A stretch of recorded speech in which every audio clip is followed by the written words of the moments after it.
우리는 예수님이 참 온유하신 분이고 정말 사랑이 많으신 자비하신 그런 분임을 우리는 알고 있습니다. 그런데 오늘 우리 요한복음 2장에는 너무도 예수님의 모습과는 예수님의 삶과는 어울리지 않는 그런 예수님의 화를 낸 분노의 장면이, 분노의 모습이 여기에 나타납니다. 왜 예수님께서 분노하셨을까요? 물론 이 분노는 우리가 내는 그런 화가 아니고 의분이지요. 의분. 예. 왜 예수님이 채찍으로, 노끈으로 채찍을 만들어 가지고 그 죄 없는 소, 양, 비둘기 확 쫓아내시고 거기 환전해 주는 사람들의 상, 돈 바꾸는 사람들의 그리고 장사해서 모아놓았던 그 돈 넣었던 돈깨 상을 막 다 엎으시면서 왜 그렇게도 화를 내셨을까요? 새해에, 이 새해 백두에 하나님이 오늘 이 본문을 통해서 우리에게 하시려고 하는 메시지가 뭘까? 오늘 내 자신을 향하여 주님이 이렇게 화를 내고 있지는 않을까? 한번 우리 자신을 점검하는 시간이 되기를 바랍니다. 세 가지로 오늘 이 예수님의 분노에 대해서 제가 말씀을 드리겠습니다. 왜 예수님이 채찍을 들고 왜 예수님이 죄 없는 가축들을 몰아내고 그 돈 바꾸는 사람들, 장사를 하는데 상을 뒤엎은 이 엄청난 분노를 나타내셨는가? 첫째는 양과 소, 비둘기 그 죄 없습니다. 그러나 그들은 제물입니다. 하나님 앞에 드려질 제물들입니다. 여기서 중요한 것은 제물은 죽어서 하나님 앞에 제물로 드려져야 되지 산채로 제단에 들어 올릴 수가 없고 제물은 죽어야 되지 제물이 되는 거지 살아서는 제물이 되지 않기 때문입니다. 그래서 우리는 레위기에 보면은 하나님 앞에 드리는 그 제사의 규례를 우리가 보면서 거기 제물들은 반드시 죽고 피를 흘린다.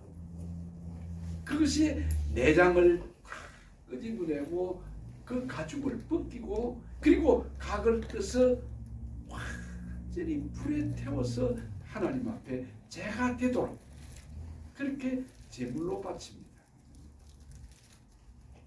제물은 죽어야 됩니다. 제물은 죽어야 제단 위에 올려지고 하나님 앞에 제사로 드려지게 됩니다. 이 제물이 죽어 성전 안으로 들어와야 되는데 산채로 들어와가지고 이리저리 쏟아지고 소리를 꽥꽥 지르고 오물을 싸고 더러운 그 깨끗한 성전을 더럽히고 있을 때 주님은 그 모습을 참지를 못했습니다.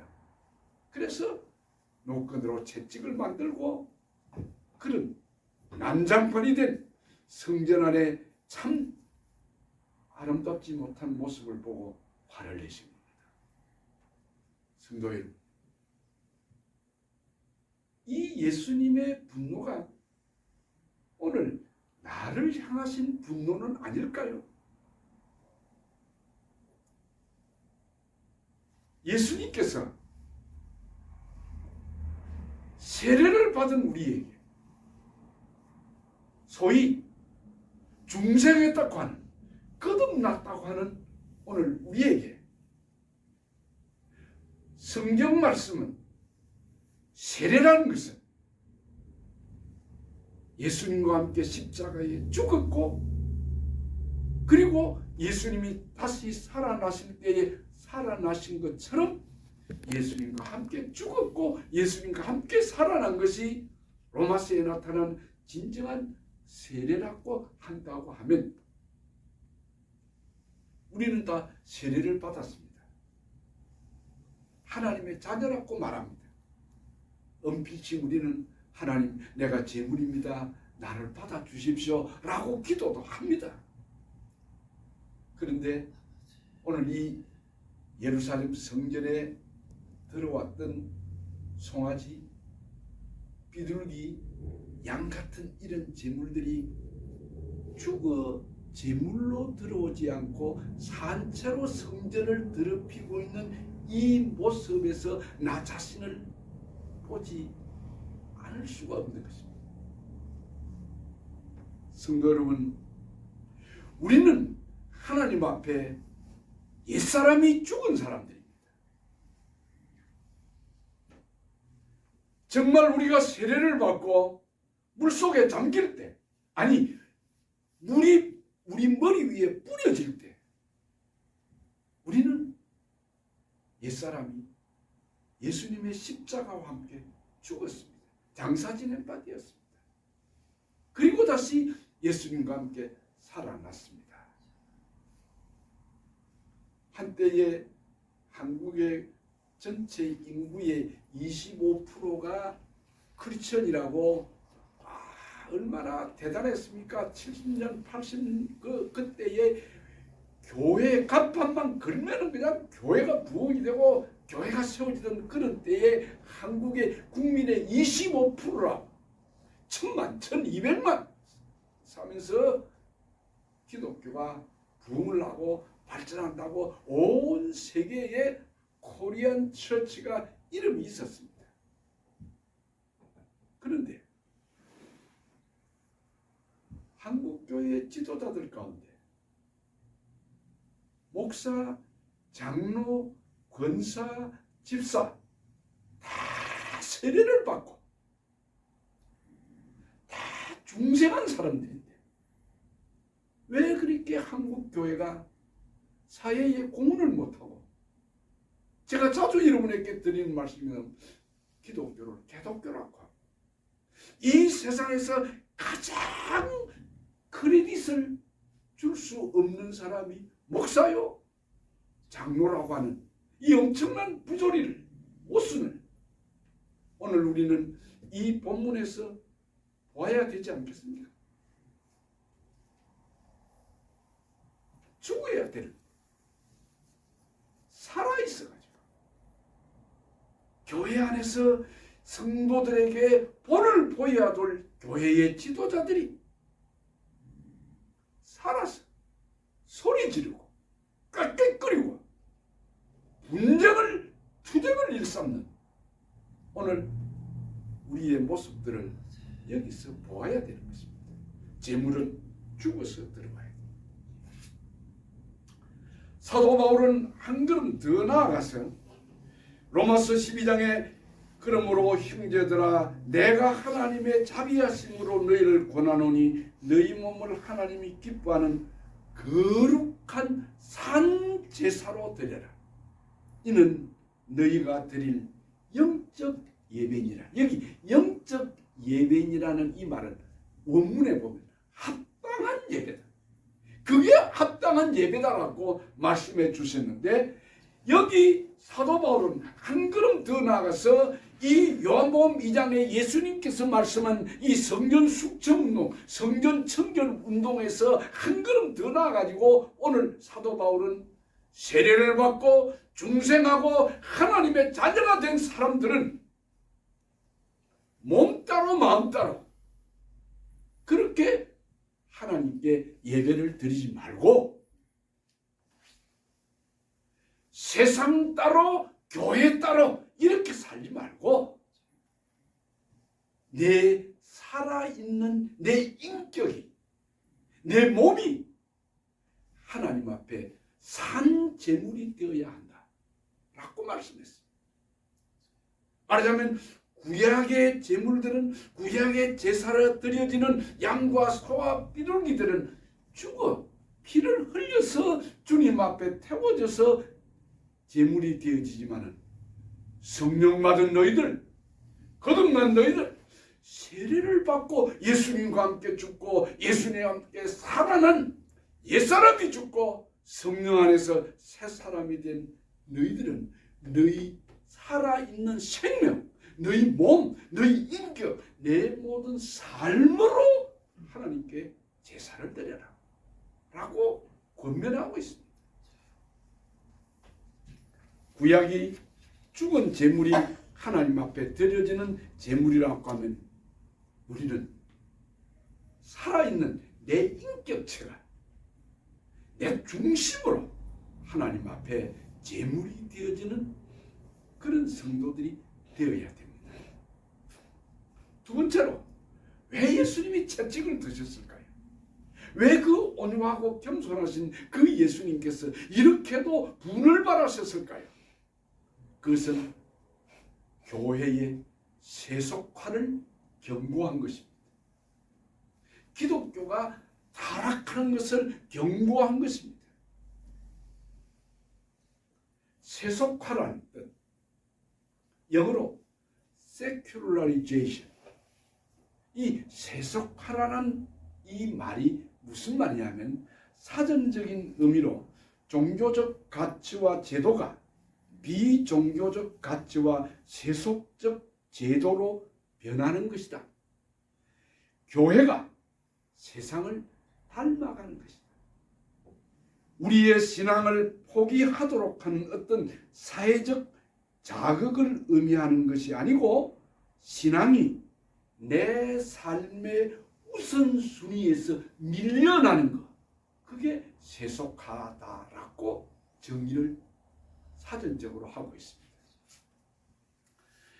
이 말이 우리가 오늘 쉽게 신앙적인 우리의 차원에서 이야기를 드린다고 하면 교회를 세우시고 교회의 주인이신 하나님이 앉을 자리에 인간이 앉아서 교회의 주인이신 하나님의 자리를 목사가, 장로가 그 자리를 앉아서 교회 주인 노릇을 하고, 그리고 어떤 문제가 일어났을 때 교회 안에서 그 문제를 해결하기 위해서 판단하고 또 그리고 기도할 때에 성경이 무엇이라고 말하느냐 라는 거기에다가 포커스를 맞추는 것이 아니고 사람의 경험, 사람의 지식, 사람의 생각, 사람의 철학, 사람의 사고,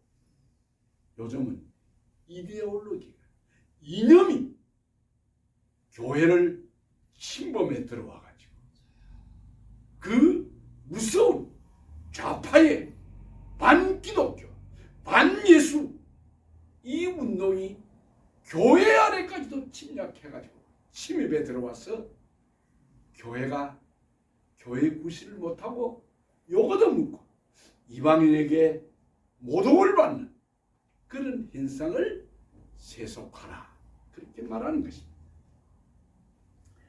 교회가 세상을 닮아간다는 말은 신자의 삶의 방식이 하나님의 식이 아닌, 하나님의 스타일이 아닌 불신자와 다름이 없는 것. 교회가 세상과 구별되지 않은 것. 그걸 말하는 것입니다. 그걸 세속화라는 것입니다.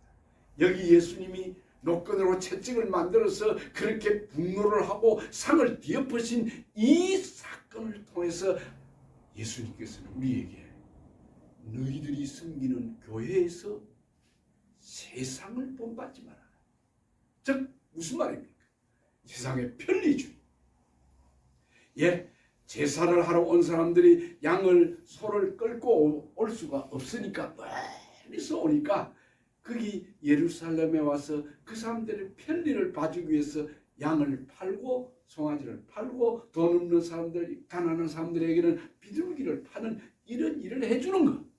저 이방 땅에 가서 생업을 이방 땅에서 살던 사람들이 로마의 화폐를 쓰고 살았는데 유대 나라에 들어와서 예루살렘에 와서 재물을 살려고 하니까 돈을 바꿔야 되는, 환전을 해야 되는 그 일을 맡아주는 거 얼마나 선한 일이고 얼마나 아름다운 일이고 얼마나 칭찬을 받아야 될 일입니까?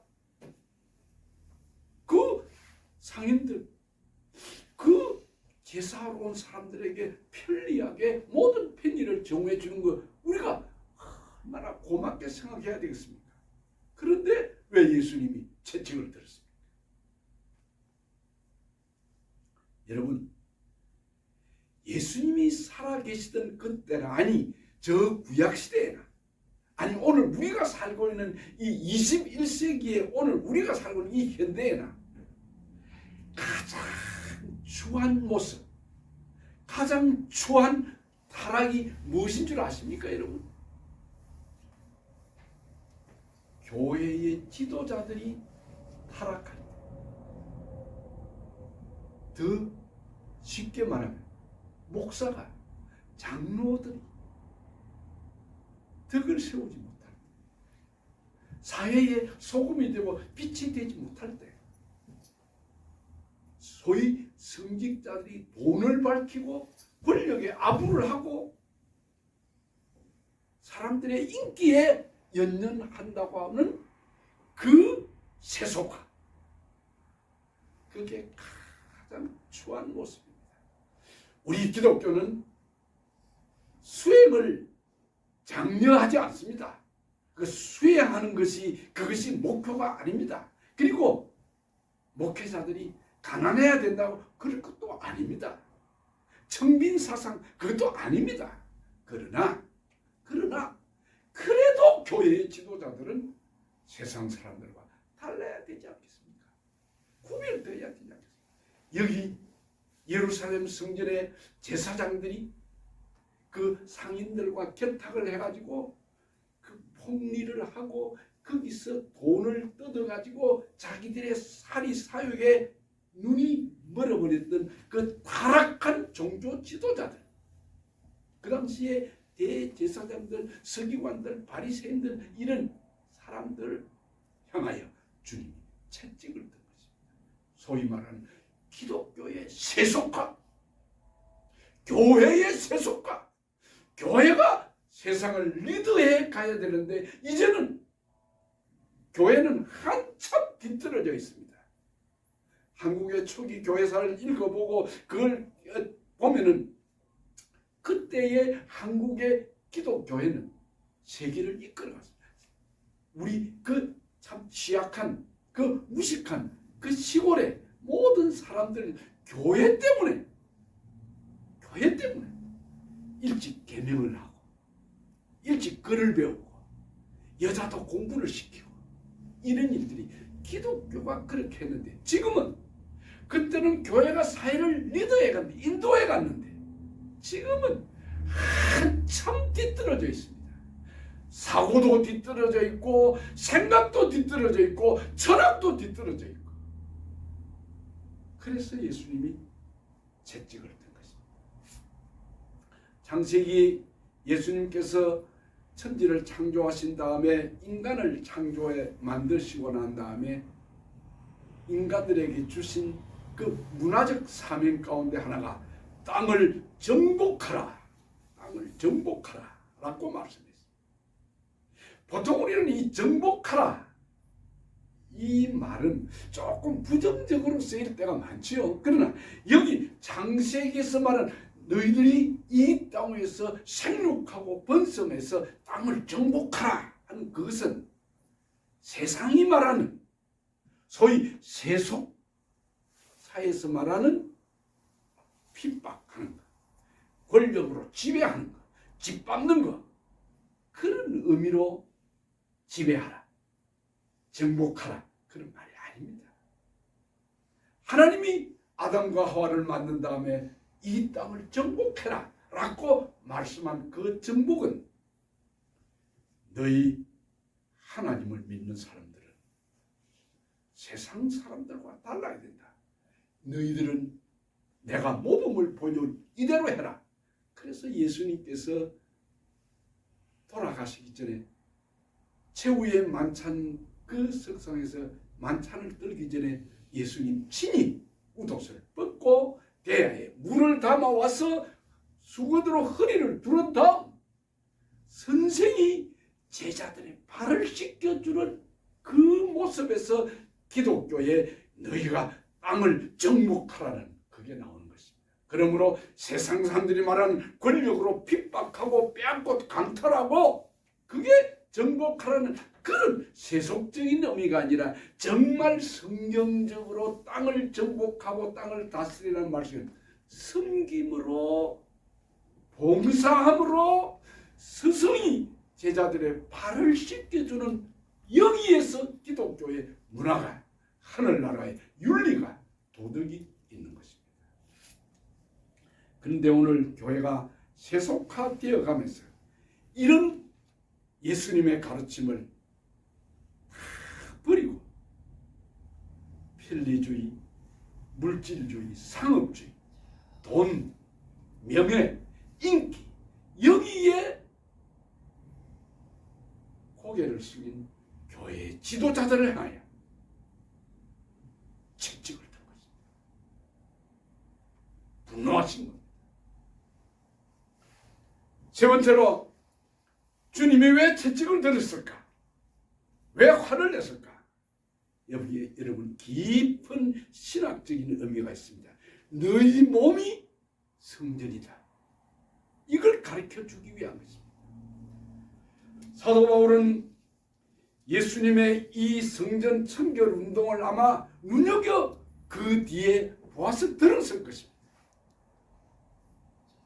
고린도전서 3장 16절은 사도 바울이 우리에게 이런 말씀하고 있습니다. 너희가 하나님의 성전인 것과 하나님의 성령이 너희 안에 거하시는 것을 알지 못하느냐.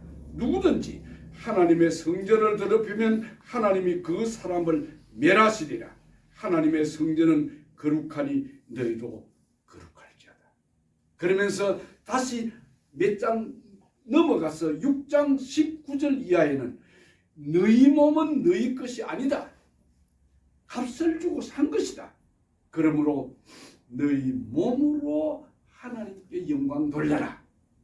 바울 사도는 이렇게 이야기를 했습니다. 예수님이 그 성전 청결 운동을 하던 거기에서 한 걸음 더 나아갔어요. 오늘 세례를 받은 성도들이, 중생한 교인들이 어떻게 살아야 될 것을 가르쳐 주는데 너희 몸이, 너희 육체가 성전이다. 성령이 너희 육체 속에 거하는, 성령이 너희 몸 속에 있는 너희가 성전이다 라고 이야기한 겁니다.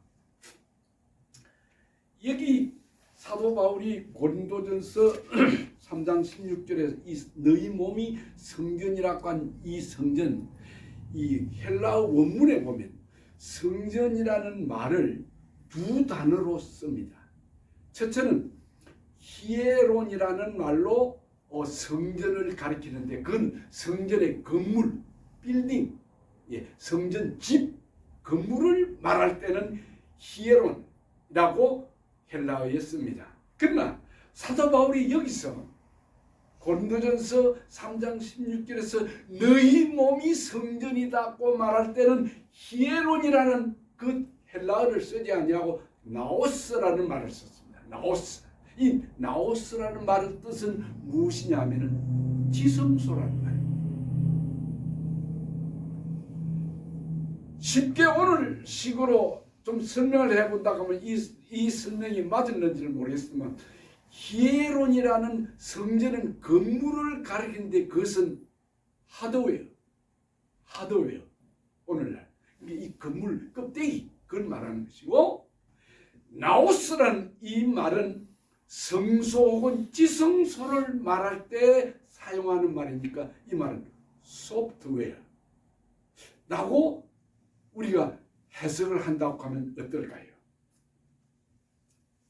여러분, 우리는 천사보다 조금 못한 존재입니다. 천사는 영적인 존재입니다. 그런데 성경은 우리에게 놀랍게도 히브리서 1장을 보면 천사보다도 더 위대한 존재가 우리라고 말하고 있습니다. 왜 우리 인간이, 왜 크리스천이 천사보다 귀한 존재가 되느냐 하면은 성경에 천사를 가리켜서 하나님의 자녀라는 말을 쓰지 않습니다. 천사는 하나님의 심부름꾼입니다. 그리고 천사의 기능은, 존재 목적은 하나님의 자녀들을 섬기는 사역자로, 부리는, 하나님의 부리는 종이라고 히브리서 1장은 말하고 있습니다. 무슨 말입니까? 천사는 육체가 없습니다. 이 몸이 없습니다. 그렇기 때문에 천사의 몸속에는 성령이 거하지를 않습니다. 그러므로 천사를 보고 하나님의 자녀라 그렇게 말하지 않습니다. 우리는 성령을 받은 사람들입니다. 하나님의 성령이 우리 육체 속에, 우리 마음 속에 거하십니다. 거기 거한다고 하는 그 헬라어 원문을 보면 텐트를 치고 집을 짓고 우리 속에 산다고 말입니다. 여러분, 오늘 이 시간 예배드리는 여러분, 여러분의 몸속에, 여러분의 마음속에 예수 그리스도의 영인 성령이 거하신다는 것을 믿으시기를 바랍니다. 여러분의 속에, 여러분의 육체 속에 성령이 거하기 때문에, 아니 하나님께서 아담을 흙으로 만들어 놓고 그 코에다가 생기를 불어 넣었는데 그 생기가 성령입니다. 그러니까 생명이 되었다 그랬어요. 생명이 되었다. 그 생명이 뭡니까? 성령 받은, 하나님의 영을 받은 자들인데, 그래서 예수님은 오늘 이 성전에 와서 성전이 더럽혀지는 것을 보고 그냥 화를 참지 못하고 분노하셨습니다. 한 걸음 더 나은 바울은 우리에게 말하기를 너희 몸이 성전이다. 지금 우리 이 육체가 하나님의 영인 성령이 거하는 전이라고 말을 해주니까, 와, 이럴 때 영어로 awesome입니다. awesome. 와, 우리가 하나님의 성전이라는 겁니다. 하나님의 영이 우리 속에 거하심으로 우리의 신분이 하나님의 자녀로 바뀌어 버렸습니다. 그런데 바울 사도는 우리에게 이렇게 말합니다. 너희 몸이 하나님 성전이다. 그런데 너희 몸을 더럽히면 하나님이 너희를 멸하겠다고 했습니다. 제가 영어 성경을 한번 찾아봤어요. 이 멸한다는 말을 찾아보니까 destroy, 하나님이 우리를 파괴시켜버려, 우리를 하나님이 받아주지 않겠다는 겁니다. 여러분이요, 왜 예수님이 채찍을 들었습니까? 성전이 더럽혀지니까. 재물이 죽어서 들어와야 되는데 죽어 들어오지 않냐고, 살아서 아직도 옛사람이 죽지 않냐고, 아직도 성질머리가 살아있어가지고 예수를 믿은 이후에도 세상 사람과 다를 바 없는 그런 사람들이 되니까 예수님께서 못 참으신 겁니다. 여러분이 성전입니다. 여러분 몸이 성전이라는 것을 기억하시길 바랍니다. 자, 한 말씀만 하고 마치겠습니다. 디모데후서 2장 20절에는 큰 집에는 금과 은의 그릇도 있고 나무나 질그릇도 있다 그랬습니다. 그런데 사도 바울이 그 디모데한테 목회적인 교훈을 주면서 하는 말씀이 이 디모데후서 2장 20절 이하에 누구든지 깨끗하게 자기 몸을 관리하면 하나님의 택한 그릇이 되어서 금그릇, 은그릇같이 귀히 쓰여진다고 말씀했습니다. 여러분 성전입니다. 여러분의 몸이 하나님이 성령이 거하는 전입니다. 그런데 우리는 여기서 한 가지 꼭 기억해야 될 게 있습니다.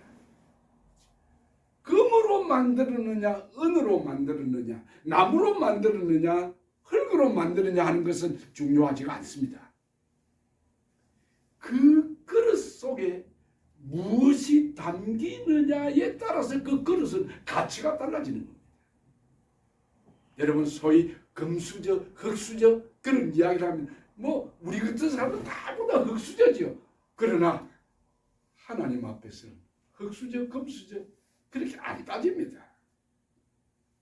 비록 우리가 질그릇 같은 존재, 넘어지기도 잘하고 좌절도 하고 실망도 하고 약한 옛사람을 가지고 있는 우리들이지만 우리의 육체 속에 귀하신 예수님을 모시고 있다면, 성령을 우리가 모시고 있다고 하면 하나님이 귀히 쓰는 그릇이 될 것이라고 했습니다.